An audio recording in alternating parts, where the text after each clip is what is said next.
Boa tarde, sejam bem-vindos a mais um vídeo de discos indispensáveis, mais duas sugestões que eu vou fazer, falar de dois discos que eu gosto muito, e eu acho que esses dois são bem desconhecidos, acredito eu, mas antes de falar sobre eles, vou fazer mais uma vez aí o convite para quem não está inscrito no canal se inscrever, ativar o sininho, curtir, comentar e compartilhar também. E também, quem não viu ainda os outros vídeos que eu já fiz de discos indispensáveis, o link da playlist vai ficar na descrição. Fica também o link com a playlist para os vídeos de introduções ao rock progressivo que eu fiz, que eu falo sobre a discografia de algumas bandas, né? Quem também não viu alguns bate-papos que eu já fiz já fiz vários bate-papos com várias pessoas, né?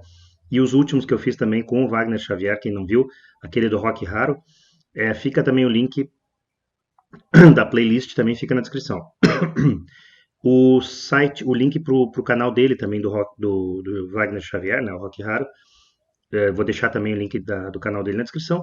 Fica também outros links aí, quem quiser dar uma olhada na descrição, os vídeos de collab que eu já fiz, aquelas músicas aquele vídeo sobre músicas com mais de 25 minutos que eu recomendo. Fica tudo ali na descrição, então quem não conhece, dá uma olhada no canal aí para conhecer. Tem bastante coisa interessante. Vamos falar sobre esses dois discos que eu considero indispensáveis, que são bem desconhecidos, eu acredito. São duas bandas suíças. Então, duas bandas suíças que lançaram só um disco. A primeira que eu vou falar é o Agamemnon. Agamemnon, né, é um herói de mitologia grega, né, Agamenon. Não sei bem como é que se diz, mas a banda se chama Agamemnon. O disco é esse aqui, partes 1 e 2. Na verdade, assim, eles só lançaram esse disco, ele é de 1981. Os membros da banda aqui não aparecem. Bateria Urs Ritter, aí o Eric Kister, acho que é Kister, voz, guitarra e órgão. O Walter Hotmund no baixo e teclado e o Werner Kister, eu acredito que seja irmão, se não me engano, piano, teclado, guitarra e flauta. Sobre esse disco do Agamemnon, sobre esse disco aqui, ele é duas músicas só, né? A parte 1 e parte 2, dá pra ver aqui, né? Então, no caso, quando era o disco vinil, era uma música por lado. Isso igualzinho a como acontece com o Tubular Bells do Mike Oldfield, ou Madonna também do Mike Oldfield, aqueles dois discos do Jethro Tull, o Thick as a Brick e o A Passion Play. Então é a mesma coisa, é uma música só dividida em duas partes, com certeza por causa do vinil, né? Para poder caber uma em cada lado. Então a primeira parte se chama Agamemnon's Youth, Juventude do Agamemnon. E a segunda parte, então, lado B, Agamemnon, King of Mycenas, a ilha de Mecenas. Se não me engano, é uma ilha. O que dá para dizer desse disco? Em primeiro lugar, assim, uma coisa interessante. A qualidade dele, ele é de 81, mas a qualidade, a gente ouvindo, ela é muito inferior aos discos que foram lançados em 81. Principalmente quando a gente ouve a voz, o som é meio ruim. Eu não sei se eu acredito que não seja de propósito. Não sei exatamente o porquê, não achei o motivo, né? Mas a gente está ouvindo, está numa boa. Quando ouve a voz, a gente percebe, a qualidade está ruim. Talvez seja alguma falha, não sei. Não me incomoda porque eu gosto muito. Isso é uma coisa interessante. Eu gosto muito de músicas levemente abafadas. Esses discos dos anos 60, 70, às vezes eu ouço o ruído do disco de vinil mesmo, eu acho sensacional, adoro isso, uma coisa que pra mim é ótima. E esse disco tem um pouco disso também, atrapalha um pouquinho, mas eu gosto, no fundo eu gosto. Então, a banda suíça, né, que não é tão conhecido, o progressivo suíço não é tão conhecido, claro, se a gente for atrás a gente vai encontrar, como eu falei nesse vídeo, eu vou falar de duas, tem outras também, mas tem um cara muito conhecido aí, né, que é o Patrick Moraz, ele é suíço, né, o tecladista foi do Yes, do Refugee também, mas aqui nesses dois discos que eu vou mostrar, nunca tocou. Então, o disco, em alguns momentos, ele lembra Pink Floyd, em várias partes, assim, lembra um pouco Pink Floyd, não estou dizendo que é igual, mas lembra, assim, algumas partes. Como eu falei, são duas músicas compridas, duas partes, né, tem 19 minutos mais ou menos cada uma, aqui não diz 19, uns quebrados cada um, e a grande maioria delas é lenta. São partes, tem algumas partes mais movimentadas, rápidas, até uma melodia que fica na cabeça, bem interessante, muito legal mesmo.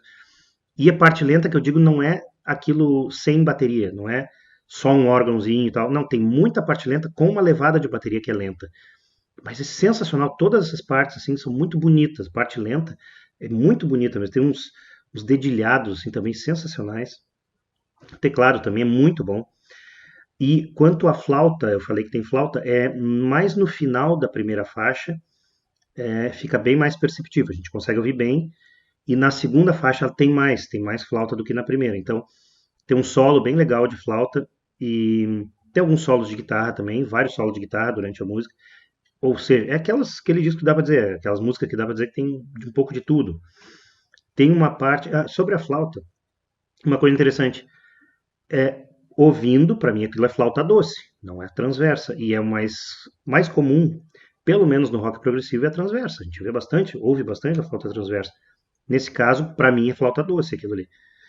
E assim, tem uma parte também interessante na segunda faixa, que não é um solo de baixo, é uma melodia que o baixo fica repetindo, é que todos os outros instrumentos fazem a cozinha, né, fazem a base, e a gente fica ouvindo que se destaca mais o baixo, em um trecho assim, da música.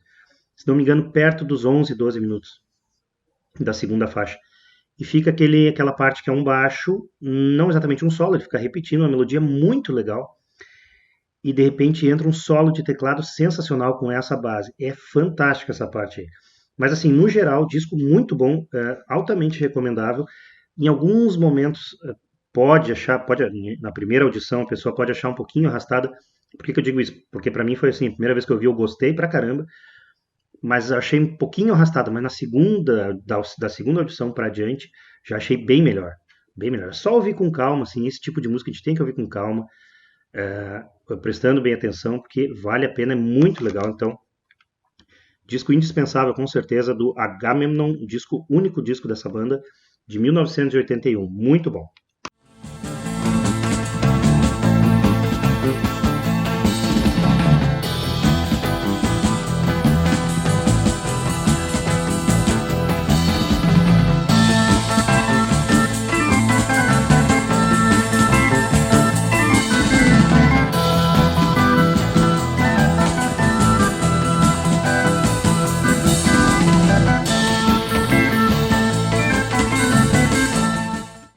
A segunda sugestão desse vídeo, então, outra banda suíça, como eu falei, duas bandas suíças que gravaram só um disco no mesmo ano, também de 1981, o Eleutheron, essa aqui.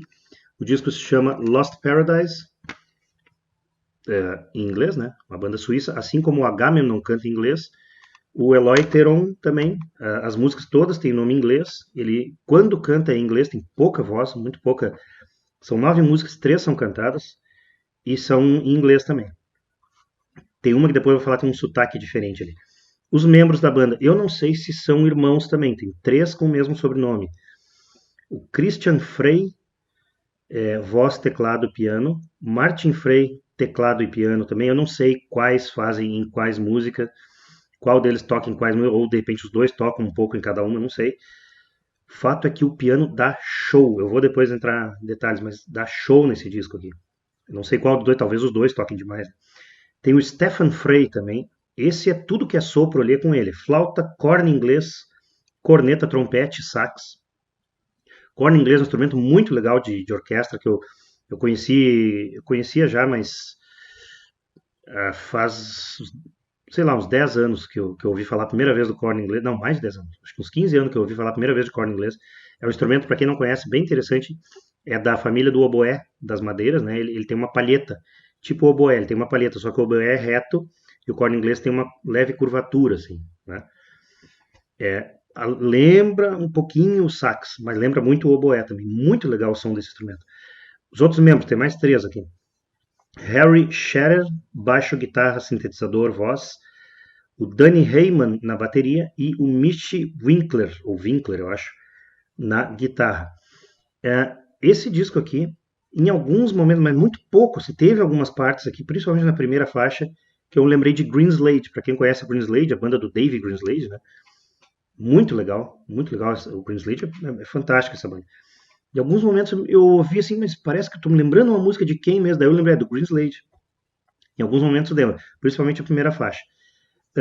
Assim, nessa primeira faixa, que se chama Time Reflection, ela é instrumental, ela é um tipo de um jazz, lembra muito um jazz, e tem um solo de trompete, muito legal. O trompete também é, como eu já falei num outro vídeo, até eu falei naquele vídeo dos 25 das músicas de 25 músicas com mais de 20 minutos, eu comentei sobre o Clockwork Orange, né, uma banda da Áustria que tem trompete. E várias passagens aqui lembram muito, até tem uma faixa que lembra mais o Clockwork Orange, esse. Mas essa primeira lembra um pouco também. Muito legal, sensacional. Segunda faixa também sensacional, instrumental. Essa é a Once.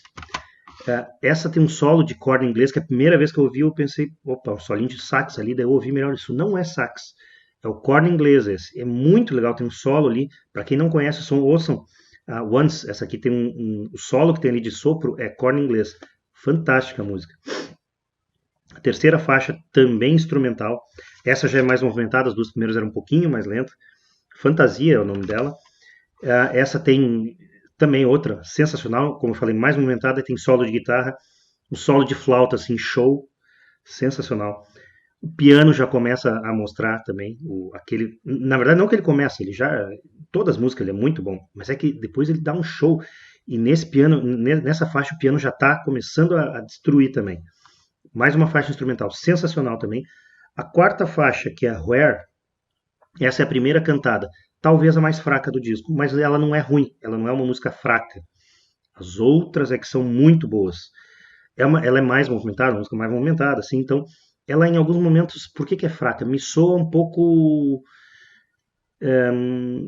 não vou dizer ingênua, é um pouco uma música mais comum, assim, sei lá, não sei explicar bem, diferente daquelas outras, diferente do resto do disco. Não é ruim, é uma música muito boa também, mas as outras são bem melhores. Quinta faixa, talvez a melhor. Esse nome aqui é o único que não é inglês o nome. Japituti Perslickenberg. É tudo uma palavra só. Não sei o que significa, procurei até a tradução, não descobri. Essa aqui começa com uma melodia de trompete sensacional e essa lembra muito o Clockwork Orange. Quem não viu aquele vídeo, quiser dar uma olhada, eu botei um trechinho, né, daquela música do Clockwork Orange, Abracadabra é o nome da música. Quem não conhece, vale a pena ouvir essa banda aí, esse disco. Muito bom também. Mas tem umas partes de trompete e esse comecinho aqui lembra muito. Esse comecinho também lá no final volta essa mesma melodia. Mas no meio dessa música, da Japituti Perslickenberg, no meio dela tem um jazz assim sensacional, que é feito com aquela base do chipô, típico do jazz. A gente ouve o chipô bem típico do jazz, bem aquela levada. E junto um solaço de teclado assim, sensacional. Talvez a melhor do disco, é outra instrumental, né? Aí a sexta faixa, então, a Homage a M, é homenagem a M, não sei, 3 pontinhos, não sei o que é esse M. Essa música, no começo, ela é mais calma, assim, também instrumental. Tem um solo de flauta também sensacional, mas depois entra, no começo é mais tranquilinho, depois entra um volume maior a banda toda. Ótima música também, muito boa. Daí pra frente é só um musicão. Se a quarta faixa era meia boca, as 3 primeiras muito boas, mas as últimas eu acho que são as melhores, talvez. Depois a sétima faixa é Octopus. Ela começa assim, 2 minutos de pianaço, assim, piano destruindo. Se alguém ainda não tinha reparado no piano, né, nesse disco, nessa faixa, não tem como não reparar. A introdução, mais ou menos 2 minutos de piano destruindo. Não sei qual dos Frey que faz, mas é um deles, né? Aí depois entra solo de guitarra, com o pianão no fundo ainda destruindo, ainda na base, assim. A base que ele faz pro solo é sensacional. Toda essa música aqui parece que foi feita pro piano, né? Mas claro, ainda com o solo de guitarra, o piano, para mim, é o destaque maior. Penúltima faixa, então, tá pequenininho. Tree of Conflicts, Árvore de Conflitos. Essa aqui também, piano na abertura, como a outra, só que bem menos tempo, né? Muito menos. Também muito legal o piano. Nessa aqui ele canta, é a segunda faixa que ele canta, o Christian Frey. É a voz, ele usa, nessa aqui que eu falei, um sotaque bem carregado, o R dele. Ele faz ele faz o R assim. Não sei por quê, porque me parece assim, ele está cantando em inglês, mas com um sotaque bem carregado no R também. E muito legal, muito boa. O piano também dá show nessa música, também ótima. E a última faixa, então, Old Man's Voice, ela começa com uma flauta bem calminha, depois entra só piano, outro show do piano. Se torna repetitivo o que eu estou falando, mas é que as músicas são assim. E para quem gosta de piano, é um prato cheio, sensacional. Depois entra toda a banda, assim, fantástica. Depois ele começa a cantar. E muito legal. A voz dele é legal, sim. Aquela quarta faixa não é por causa da voz. Ela é uma musiquinha mais fraquinha, assim. E aqui é a primeira que tem voz, mas daí dá a entender que tem voz, ficou mais fraca. Não é. A anterior, apesar do sotaque, é muito legal também. E essa última também, essa das cantadas, eu acho que é a melhor. Aí depois entrou toda a banda, começou a cantar. E lá no final, piano e flauta, assim, faz a flauta, depois o piano entra, depois a flauta, sensacional também. Resumindo, então, o Lost Paradise do Eleutheron, também banda que lançou só um disco, também de 81, também da Suíça, né, várias coincidências das duas bandas, apesar do estilo ser um tanto diferente, apesar de ter aquela semelhança. Bom, a semelhança aquela é com o Clockwork Orange. É que o Agamemnon e o Clockwork Orange me confunde, porque são dois discos com músicas gigantes, né? O Clockwork tem 3, o Agamemnon tem 2, tem 2, mas também duas bandas sensacionais.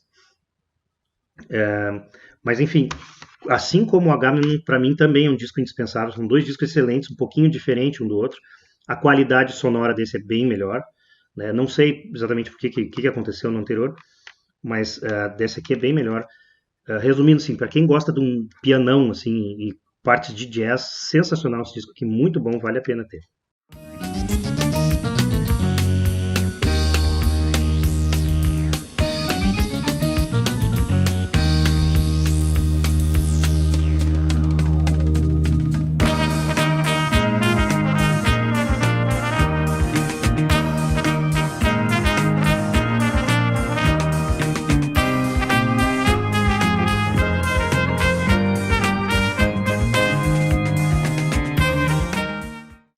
Muito bem, então, esse vídeo fica por aqui.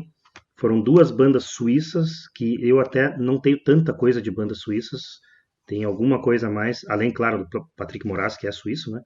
Que tem disco solo dele também, sensacional.